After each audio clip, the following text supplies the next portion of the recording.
So in this video I just wanted to talk very briefly about what we're trying to achieve with the allotments this year. Last year was a tough year from all sorts of perspectives, and we tried to do our bit to help people. We fed 28 people. It was too much really. It gave me a bit of backache, gave me a bit of knee ache, but it kept me busy and I was very happy to do it. But this year we're only feeding 14 people, so that's half the people with about 2/3 of the space. So that gives us the ability to harvest more stuff for fewer people, and those 14 people are our immediate family in the local area. So we're really trying to achieve two things. The first one is we're trying to get our immediate family closer to self-sufficient in veg and seasonal fruit. Now Debbie and I were already self-sufficient, but we wanted to try and extend that because we've enjoyed eating seasonally just so much, and we want to give them the chance to do the same, and they're obviously really keen to do that as well. So that's kind of the first objective, to grow a lot of food, a lot of different varieties. We grow 250 different varieties of fruit and veg. And the second objective is to really double down on creating an ornamental kitchen garden. We're hoping that we're going to have lots of friends and family round into the garden next year, and we want it to look really nice. We want to enjoy spending time there. So the third objective is to really kind of enjoy myself experimenting with more intensive gardening techniques, and I've written quite a lot about those in my little ebook, and so I'm really keen to experiment with more of those and develop more of those. Some of that is interplanting, but some of it is successional harvesting, some of it is sort of parent-child planting, i.e. you've got your parent crop growing strongly, and then as it's coming to the end of its life you interplant your child crop into your parent crop, and then you cut down your parent crop a few weeks later when your child crop needs the space and light.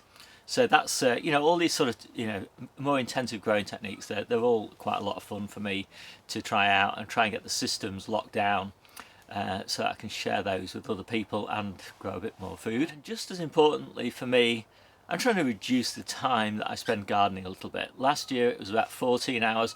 I want that down about 12 hours. So that's sort of 3-4 hour days for me.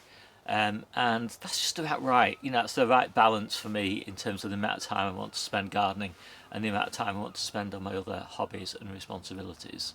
And then finally, I want to really give a real go at trying to solve the salad problem over winter.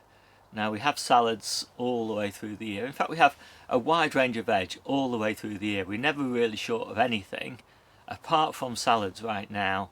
And we tend to start to run out in the first week of January, and we don't have enough to keep on harvesting. We've got plenty of salads in the ground, but they're not growing, and because they're not growing and they don't have enough leaf to keep picking them, and so we have to rest the beds for 2 or 3 weeks until the growth starts to pick up again. And so I really want to see if I can fix that problem, and the key to fixing it, I think, is to grow more salads in the polytunnel. But anyway, I'm open to ideas, and really what I'm looking for is a lettuce that holds well through winter. So one that can grow to maturity with good quality leaves in December, and then hold well and be harvested as a full head all the way through January. So I'm resting my other cut and come again beds all the way through January, and I'm just harvesting these main heads, and then come February, when growth picks up, I'll have eaten all of those lettuce heads that I kind of grew just specifically to hold for the January period. And I just haven't found a lettuce that does that well. I found plenty of things that grow really well, but the heads just don't hold with enough quality. I get lots of damaged and mouldy leaves around the bottom, they're just not that good quality.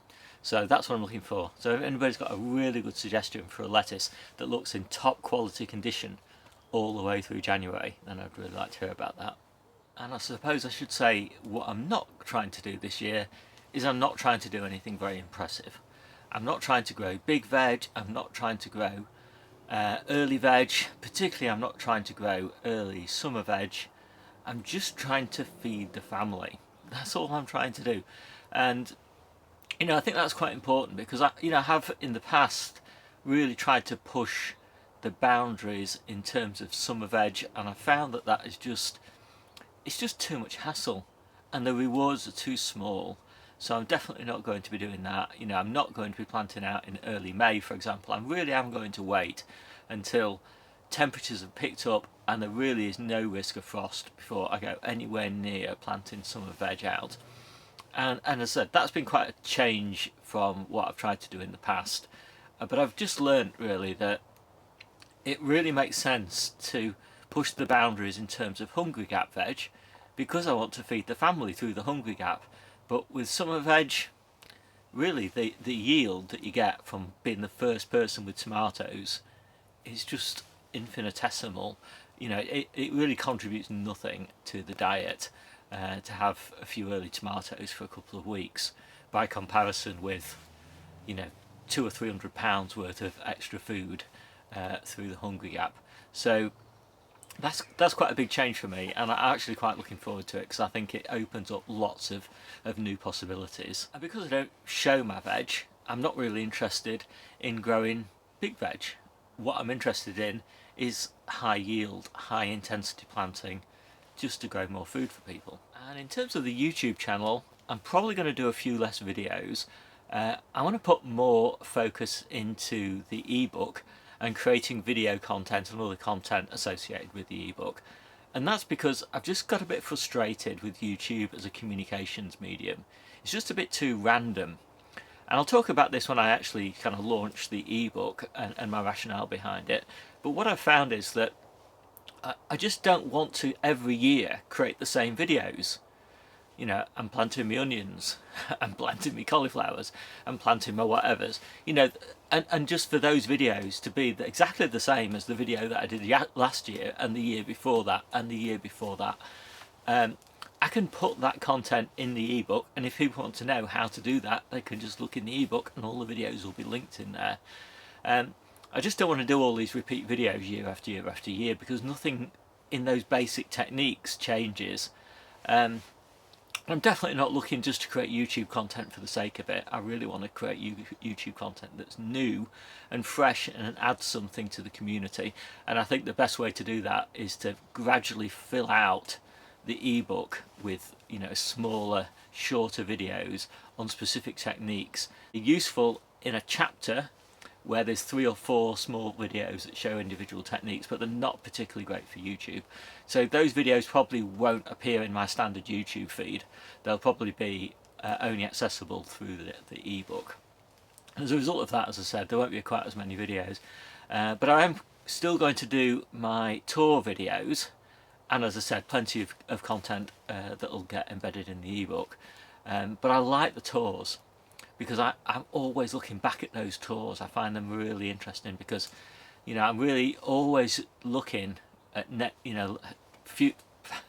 I'm always looking at past YouTube videos to see things that really worked really well that I'd forgotten about, so that I can do them again, or spotting things that didn't work well but I'd kind of forgotten that they didn't work well, like blocked it out of my memory, and obviously I don't want to repeat those.